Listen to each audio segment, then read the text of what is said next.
네, 시로 본 세상 양봉모입니다. 우리는 늘 말을 하고 삽니다. 그 말은 언어의 연결성입니다.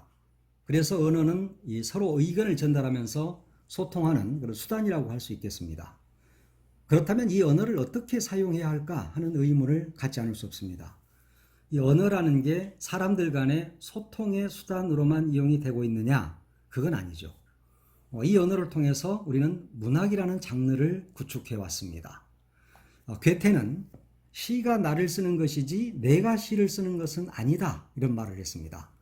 우리는 우리가 언어를 이용해서 시를 쓴다고 생각하지만 사실은 언어가 시인을 활용해서 시를 만들어내고 있다, 이런 이야기가 되는 겁니다. 그러니까 시인이 주체자가 아니라 언어가 주체라는 것이죠. 그래서 시인은 이 언어의 존재를 구현해내는 역할을 해야 한다는 것입니다. 네, 오늘 살펴볼 시에서 언어는 이 시인을 어떻게 부리고 있는가, 이걸 잘 살펴보셨으면 좋겠습니다. 오늘은 임형택 시인의 시집 희망의 노래, 평화의 기도라는 책에서 몇 편을 감상하시겠습니다. 이 시집은 이 대동세상 교육 상담시, 이렇게 그 표지 제목 위에 써져 있더라고요.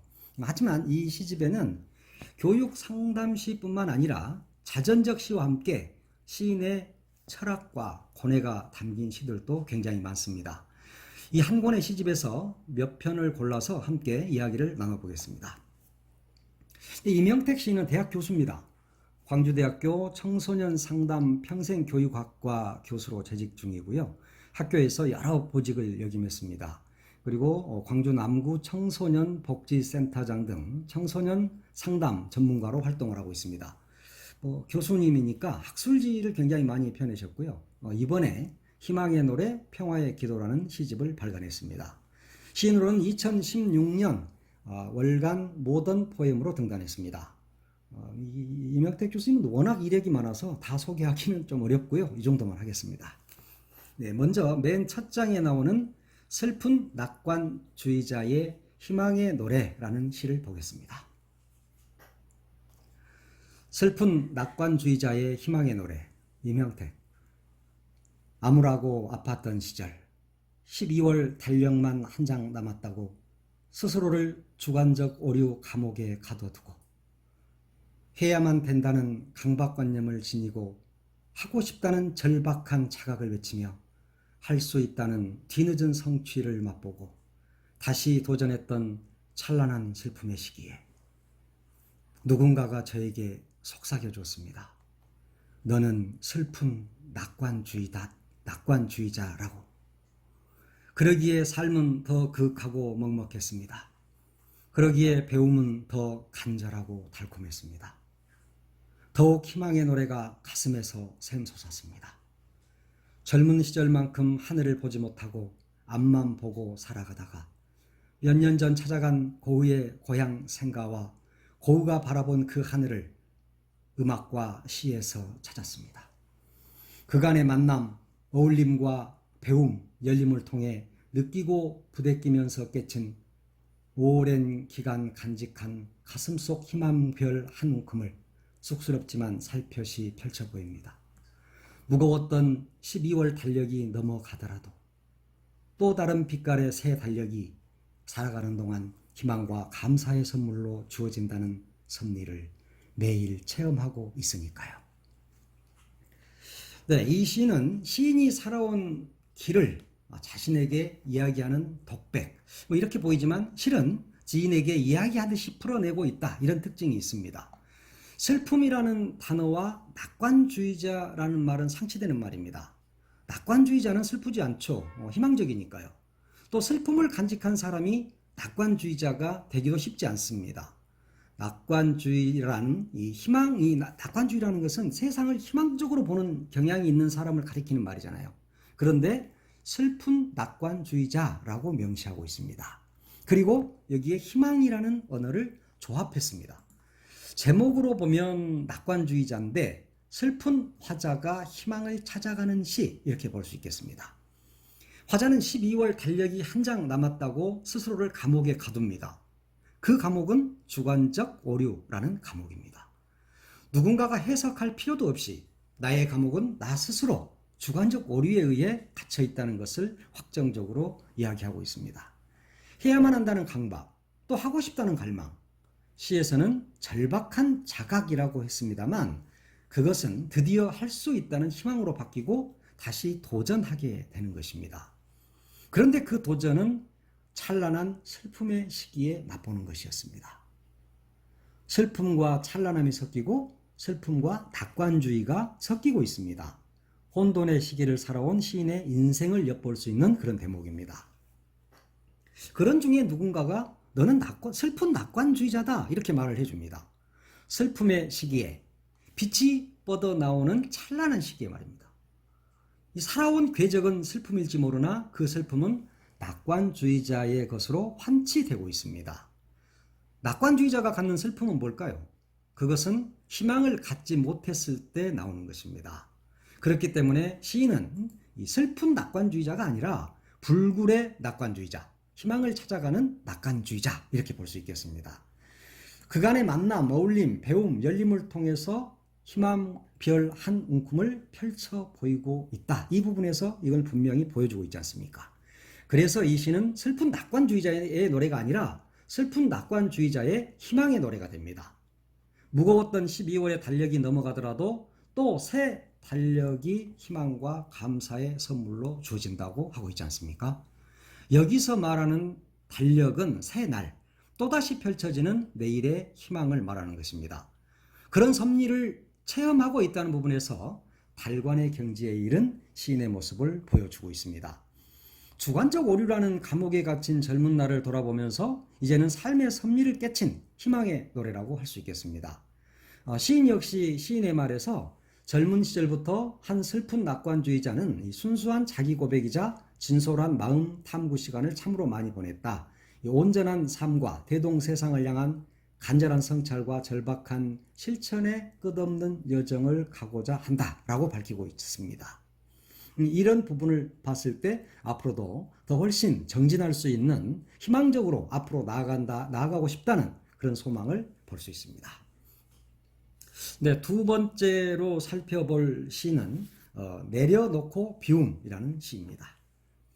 내려놓고 비움, 임형택. 때로는 모든 일 내려놓고 아무 말 없이 혼자이고 싶다. 때로는 잠시 일상에서 벗어나 성취, 도전의식 자체도 잊어버리며 고요히 있고 싶다. 홀로 있음이 함께함이며 내려놓아야 받아들일 수 있다. 네, 내려놓고 비움이라는 시의 전문입니다. 이 시에서는 첫 줄에 첫 행에 때로는 이라고 했습니다. 네, 앞만 보고 달리는 몹시 바쁜 현대인임을 알 수 있죠. 시계 초침처럼 살아가는 현실 속에서 때로는 모든 일을 내려놓고 혼자이고 싶다는 것입니다. 사람은 누구나 혼자이고 싶을 때가 있습니다. 수없이 많은 군상과 언어의 혼돈 속에서 혼자이고 싶을 때가 있죠. 그런데 성취, 도전 그 자체마저도 잊고 조용히 있고 싶다고 합니다. 마음 챙김이죠. 그런데 이 시는 여기에서 머무르지 않고 한 발 더 나갑니다. 홀로 있음이 함께함이며 내려놓아야 받아들일 수 있다. 이 부분이죠. 마지막 행인데요. 초월적 의미를 담고 있습니다. 그렇다면 함께 있는 것도 홀로 있는 것이고 받아들이는 것도 내려놓았기 때문입니다. 이런 순환적 기법을 통해서 독자들이 이 시를 통해 한 가지를 더 생각하게 하는 점입니다. 네, 이 시와 연관된 시가 또 있는데요. 내 것과 내 것 아닌 것은 이라는 시입니다. 세상에 과연 내 것이 있을까? 마음과 몸, 생각과 행동, 돈과 일, 시간과 공간. 내 것인 것 같은데 내 것 아님을 알게 되네요. 본래 내 것이 아닌 것이 지금 여기에서 잠시 내 것이 되네요. 네, 굉장히 철학적인 시입니다. 이 세상에 내 것은 없습니다. 내 것인 것 같지만 잠시 인연 따라 내 것일 뿐 본래 내 것은 없습니다. 그래서 집착하지 말라고 하잖아요. 일시적으로 일어나는 현상에 불과한 겁니다. 사랑도 미움도 증오도 일시적인 현상이죠. 햇살, 바람, 들꽃이 내 것입니까? 살다 보니 잠시 내 것. 이렇게 시인은 말하고 있잖아요. 그래서 결국 시인은 인생은 공이라고 말합니다. 인생은 공이라는 시 역시 이 시하고 일맥상통하는 시라고 볼 수 있겠습니다. 빈틈 있어도 괜찮아요. 쉴 틈 생기잖아요. 본디 빈손으로 왔다가 빈손으로 가는 인생. 그래도 그만큼 괜찮아요. 네, 그렇습니다. 인생은 공이죠. 인생은 비었다가 채워지고 또 채워졌다 해도 비워지고 비워진다 해도 다시 채워지는 현실이 바로 공인 겁니다. 끊임없이 변화한 것이죠. 이것이 있다 해도 없어지기도 하고 없다고 생각했는데 생기는 것. 그래서 눈앞에 보여지는 것. 그런데 그 눈앞에 보여졌는데 문득 사라지는 것. 이런 모든 것들이 바로 공인 겁니다. 깨달은 자는 나룻배를 늘 타고 다니면서도 나룻배에 걸림이 없고 나룻배를 떠나서도 걸림이 없는 사람이다. 이렇게 이야기를 하고 있지 않습니까? 그 진리를 시인은 이미 깨우친 분이라는 것을 알 수 있습니다. 네, 마지막 시로 어머님이라는 시를 보겠습니다. 어머님 임형택. 요리문 뒤 휠체어 타신 채 말씀 못하시고 힘든 고갯짓과 눈짓으로만 마음 전하시는 모습에 지금도 가슴이 먹먹합니다. 짧은 면에 긴 아련함의 그 긴 세월, 가족 위한 희생에 시간 무게가 내려앉았습니다. 요양원 주변 코스모스 상사화, 국화가 그나마 안타까움을 달래주네요. 네, 어머니가 요양원에 계실 때 쓴 시인 것 같아요. 휠체어를 타시고 몸을 가누지 못하시는 어머님을 만나고 나온 아들의 절절함이 배어 있습니다. 말씀도 못하시는 어머니, 힘든 고갯짓, 짧은 면에 희생의 무게, 참 가슴이 아립니다. 그리고 또 아버지의 눈물이라는 시도 있더라고요. 아버지가 되어 돌아가신 아버지의 그 세월 눈물 무게를 느꼈습니다. 어느새 할아버지가 되어 오늘 다시 지나온 삶에 배인 눈물 향기를 맡았습니다. 우리 아버지, 눈물 빛깔 닮은 인생술 한 잔 같이 해요. 아, 그래요. 아버지하고 마지막 인생술 한 잔 하고 싶은 거죠. 아버지의 눈물의 빛깔은 어떤 색일까요? 핏빛일까요? 흑빛일까요? 아니면 골수마저 다 빠져나가버린 빨간 빛일까요? 눈물의 무게, 눈물의 향기를 맡은 시인이니까 인생술의 빛깔도 알 수 있을 것 같습니다. 이 왼쪽 어깨에 아버지를 업고 오른쪽 어깨에 어머니를 업고 수미산을 수천 번 돌아서 가죽이 터져 뼈가 드러나고 뼈가 닳아 골수가 흘러나온다 하더라도 부모님의 은혜는 다 갚을 수 없다, 이런 말이 있습니다. 우리가 아무리 효도를 한다 해도 영원히 다 갚을 수 없는 것이 바로 부모님에 대한 은혜라고 합니다. 시인 역시 어머니를 바라보면서 또 돌아가신 아버지를 그리면서 애통함과 슬픔을 아주 담백하게 이 두 편의 시에 담았습니다. 그런 아들, 그런 시인, 그런 임영택 교수는 이제 할아버지가 됐죠. 네, 손녀아리를 하고 있습니다. 이제 손녀바보라고 그러더라고요. 그래요. 손녀아리라는 시가 있는데 전문을 보겠습니다. 바라보면 은은한 미소가 피어나요. 선물입니다. 안으면 생명의 신비가 느껴져요. 축복입니다. 안으면 볼수록 안을수록 잔잔한 행복이 다가와요. 은혜입니다. 예, 전문입니다. 그렇습니다. 이제 무슨 말이 더 필요하겠습니까? 선물이죠. 축복이고요. 또 은혜입니다. 이제 할아버지가 되어서 어머니, 아버지를 생각하고 손녀를 품에 안고 느끼는 행복. 임영택 시인의 행복이 눈앞에 펼쳐집니다. 김의련 시인은 시집 말미에 이 시감상이라는 글을 통해서 오늘 보이지 않던 일이 지나고 나면 환히 보이지만 대체로 아쉬움과 후회로 남는다. 무엇이나 처음 시작하는 사람은 고독하고 숲이 우거진 길을 가야 한다. 임영택 시인의 미소라면 충분하다. 희망의 노래, 평화의 기도는 삶의 의미를 다시 한번 생각하게 한다. 이렇게 썼습니다.